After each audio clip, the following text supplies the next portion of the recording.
ಅಂಗನವಾಡಿ ಕೇಂದ್ರಕ್ಕೆ ಪಿಡಿಒ ಭೇಟಿ. ಮುದಗಲ್ ಪಟ್ಟಣ ಸಮೀಪದ ನಾಗರಹಾಳ ಗ್ರಾಮದ 1ನೇ ಅಂಗನವಾಡಿ ಕೇಂದ್ರಕ್ಕೆ ಗ್ರಾಮ ಪಂಚಾಯಿತಿ ಅಭಿವೃದ್ಧಿ ಪ್ರವೀಣಕುಮಾರ್ ಪಾಟೀಲ್ ಭೇಟಿ ನೀಡಿ ಮೂಲಭೂತ ಸೌಕರ್ಯಗಳ ಕುರಿತು ಪರಿಶೀಲನೆ ಮಾಡಿದರು.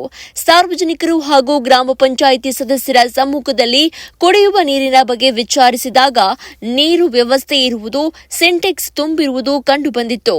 15ನೇ ಹಣಕಾಸು ಯೋಜನೆಯಡಿ ಶೌಚಾಲಯ ನಿರ್ಮಾಣ ಮಾಡಲು ಅನುದಾನ ನೀಡಿದ್ದು, ಆದರೆ ಸ್ಥಳದ ಕೊರತೆಯಿಂದ ಶೌಚಾಲಯ ಮಾಡಲಾಗಿರುವುದಿಲ್ಲ. ಕಾಂಪೌಂಡ್ ಮಾಡಲು ನರೇಗಾ ಯೋಜನೆಯಲ್ಲಿ ಅವಕಾಶ ಇರುವುದಿಲ್ಲ ಎಂದು ಇಲಾಖೆ ಅಧಿಕಾರಿಗಳ ಗಮನಕ್ಕೆ ತರಲಾಗಿದೆ. ಹಾಗೂ 2 ವರ್ಷಗಳಿಂದ ವಿದ್ಯುತ್ ಬಿಲ್ ಬಾಕಿ ಕಾರಣ ಡಿಸ್ಕಾಂ ಇಲಾಖೆಯವರು ಕಡಿತಗೊಳಿಸಿರುತ್ತಾರೆ. 1 ತಿಂಗಳ ಹಿಂದೆ ಚರಂಡಿ ಹೂಳನ್ನ ತೆಗೆಸಲಾಗಿರುತ್ತೆ. ಕೇವಲ 4 ಜನ ಸ್ವಚ್ಛತಾ ಸಿಬ್ಬಂದಿ ಇರುವ ಕಾರಣ ಗ್ರಾಮದ ಚರಂಡಿಗಳನ್ನು ಸ್ವಚ್ಛಗೊಳಿಸಲು ಕನಿಷ್ಠ 1 ತಿಂಗಳ ಅಂತರ ಆಗಿರುತ್ತೆ.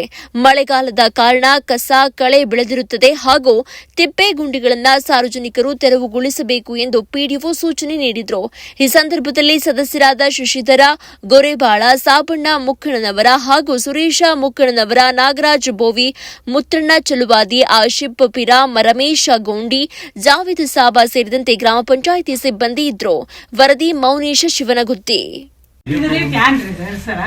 ಇದು 2 ವರ್ಷ ಇದು ಕರೆಂಟಿನ ಬಿಲ್ ಕಟ್ಟಲಿಲ್ಲ. ಯಾರು ನಾನು ಕಟ್ಟಿಲ್ಲ ಕರೆಕ್ಟ್ ಆಗಿ ಇಒ ವಿಸಿಟ್ ಮಾಡ್ರ, ಇಒ ವಿಸಿಟ್ ಮಾಡಬೇಕಂದ್ರೆ ಸಿಡಿಪಿ ಮಾತಾಡ್ರ ಮಾಡಿಲ್ಲ, ಕಟ್ಟಿದ್ರಿ ಅವರು. ಯಾರು ಕಟ್ಟಿಲ್ಲ? ಗೋಪಾಲ್ ಸರ್ ಕಟ್ಟಿದ್ರು. ಹೌದು, ಮತ್ತೆ ನೀವು ಸಿಡಿಪಿ ಆಫೀಸ್ ಕಟ್ಟಿಲ್ಲ ಅಂದ್ರೆ ಪಂಚಾಯತ್ ಮೇಲೆ ಹೆಂಗ್ ಹೇಳ್ತೀರಿ? 2 ವರ್ಷ ಕರೆಂಟ್ ಬಿಲ್ ಬಿಲ್ ನಿಮ್ ಮೇಲೆ ಹೇಳಿಲ್ಲ ರೀ. ಕರೆಂಟ್ ಇಲ್ಲ 2 ವರ್ಷದಿಂದ ಮೇಡಮ್, ನಾನು ಹೇಳೋದು ಈಗ ಕರೆಂಟ್ ಇಲ್ಲ ಅಂದ್ರೆ 2 ವರ್ಷದಿಂದ ಕರೆಂಟ್ ಇಲ್ಲ ಅರ್ಥ ಏನು?